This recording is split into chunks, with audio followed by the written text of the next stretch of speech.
मुंबईच्या विकासाचा कोहिनूर असलेला प्रकल्प म्हणजे धर्मवीर स्वराज्य रक्षक छत्रपती संभाजी महाराज मुंबई किनारा रस्ता प्रकल्प म्हणजेच मुंबईचा ड्रीम प्रोजेक्ट कोस्टल रोड। दक्षिण मुंबईतील महत्त्वाचा असलेला हा प्रकल्प, यामुळे दक्षिण मुंबई आणि मुंबई उपनगर अगदी जवळ येत आहे।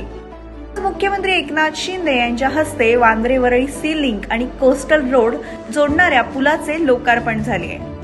आता मरीन ड्राईव्ह वरून वांद्र्याला अवघ्या 12 मिनिटात पोहोचता येणार आहे। यामुळे मुंबईकरांच्या प्रवासाचा वेळ वाचत असून 70% वेळ आणि 30% इंधन बचत होणार आहे। तर मुंबईकरांची वाहतूक कोंडीतून देखील सुटका होणार आहे। तसेच मुंबईतील वाहनांमुळे होणारे प्रदूषण कमी होऊन कामाची गती वाढणार आहे। महाराष्ट्रात आणि मुंबईत असे विकास प्रकल्प नव्याने येण्यासाठी पुन्हा एकदा शिंदे सरकारच हवे आहे आणि याच विकास प्रकल्पांना घेऊन येण्यासाठी शिंदे सरकार कटिबद्ध आहे।